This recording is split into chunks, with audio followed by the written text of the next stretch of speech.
12월 10일 목요일 말씀 동무 시작하겠습니다. 역대상 24장 1절부터 31절까지 말씀입니다. 여러분도 왕같은 제사장입니다 라는 제목입니다. 오늘 말씀에는 레위 자손들에 대한 계보와 그들의 역할에 대해서 쭉 이야기를 하다가 오늘 말씀에는 제사장에 대한 이야기가 구체적으로 나옵니다. 아론 계열의 사람들을 말하는 거죠.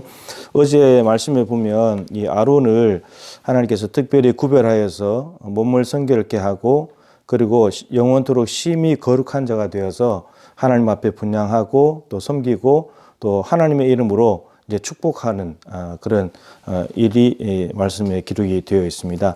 그 아론에 대해서 오늘 본문은 좀 구체적으로 이야기를 이제 하고 있는데, 아론은 이제 죽으면서 아들 나답과 아비후가 있었죠.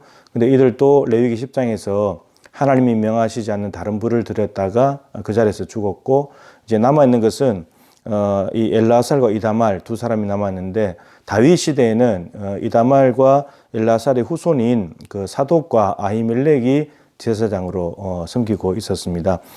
그래서 총 이제 24명이 이 순서를 따라서 제위를 뽑아서 제사장 역할을 감당하게 되는 이야기가 나오는데, 이 구약의 제사장, 이 대제사장은 신약으로 넘어가서 우리에게까지 사실은 연결되어 있는 말씀인 거죠.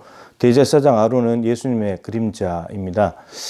구약의 대제사장 아론은 인간이었고, 그리고 제사를 집례하긴 했지만 짐승을 가지고 제사를 드렸고, 그리고 짐승의 제사는 반복이 되면서도 1년에 한 번 지성소에 들어갈 수 있었죠. 근데 아론도 죄가 있었기 때문에 제사를 드릴 때는 자기가 먼저 하나님께 번제, 화목제를 드리고 그러고 난 뒤에 이제 백성들의 죄를 짊어지고 들어갈 수가 있었습니다.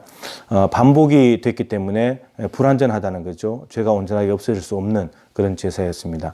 근데 신약으로 오면서 예수님이 대제사장이 되셨는데, 예수님도 인간이긴 하지만 하나님이신 인간이 되셨고, 예수님은 십자가에 한 번 화목제물로 죽으시면서 한 번으로 영원히 죄를 사하는 그런 효과가 있는 그런 제사를 드리셨죠.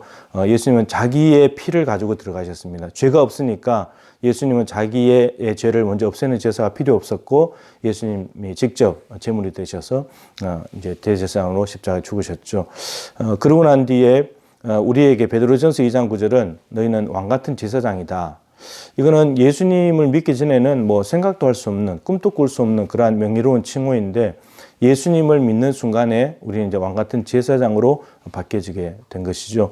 그래서 예수의 피를 힘입어서 우리가 성소에 들어갈 담력을 얻게 되고 이제 그렇게 되는데, 우리 한국 교회 안에 여기에 대한 좀 잘못된 오해와 왜곡들이 있습니다.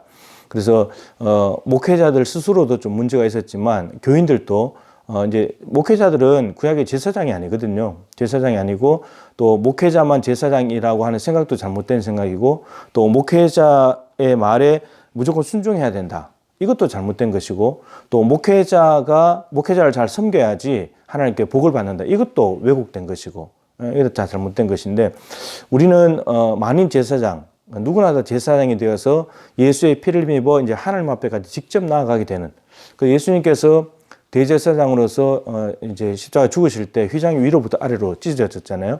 그건 이제 하나님께로 가는 길이 열려졌다는 거죠. 아론 때는 막혀져 있었고 예수님이 십자가 죽으시면서 열려졌는데, 이제는 누구든지 그 휘장을 열어놓으신 예수 그리스도를 의지해서 들어가면 누구든지 지성소까지 갈 수 있고, 거기서 하나님께 예배할 수 있고 하나님께 기도할 수 있고 하나님의 말씀을 듣고 하나님의 음성을 듣고 하나님을 찬양할 수 있는 그런 것이 된 것이죠. 그래서 이게 만인 제사장, 누구든지 다 제사장이 되어서 예수님의 이름으로 하나님 앞에 나아갈 수 있는 길이 열리게 되었다라고 하는 것입니다. 여러분들이 있는 가정, 교회에서뿐만 아니고 이제 가정, 그리고 여러분들의 일터에서 여러분들은 제사장으로서 하나님 앞에 이제 서 있는 사람이 된 것이죠. 가정은 잠자는 곳이 아닙니다. 그리고 일터는 일만 해가지고 돈 벌어서 살아가는 곳이 아니라 하나님이 통치하시고 하나님이 다스리시는 곳이 돼야 된다는 거죠. 하나님은 어디에나 계시기 때문에. 더군다나 지금 코로나 상황에서 예배당에 못 오는데, 그러면 우리가 늘 예배당에서만 제사장이라고 생각한다면 지금 제사장 역할을 못하고 있는 거죠. 일부만 하고 있는 것이고, 그렇기 때문에 이 제사장 역할은 하나님이 계신 곳이면 되는 거니까, 거기에서 우리 가정과 일터, 거기에서 우리가 제사장이 되어서 가정에서도 하나님께 나아갈 수 있고, 일터에서도 하나님께 나아갈 수 있고 그곳에도 하나님이 계시니까 하나님을 만나면 되는 것이죠. 그래서 이제 우리의 생각의 틀이 예배가 회복돼야 된다. 이렇게 했을 때 이 의미 속에는 예배당에 와서는 예배가 회복된다. 이 의미가 들어있어요. 근데 이건 아니라는 거예요. 지금 특수한 상황이니까 지금 여러분들의 가정에서도 예배하는 게 그 예배가 영과 진리로 예배하면 예배가 회복되는 것이고 예배가 유지가 되는 것이고 일터에서도 마찬가지고 그런 개념입니다. 우리의 생각의 틀을 바꿀 수 있는 좋은 계기가 이 코로나 상황이라는 거죠. 지금 여러분들의 삶의 현장에 제사장으로 있는 것입니다. 제사장으로서 하나님 앞에 나아가는 거죠. 네, 그래서 하나님 앞에 나아가면 하나님은 성전에서 똑같이 예배당에서 똑같이 여러분들을 만나주시고 여러분들에게 말씀하시는 그러한 은혜가 임하게 된다라고 하는 것이죠. 중요한 것은 우리가 하나님을 사모하는 마음을 가지고 예수님의 보혈을 의지해서 하나님 앞에 나아가기만 한다면 하나님은 우리를 만나 주신다고 말씀하십니다.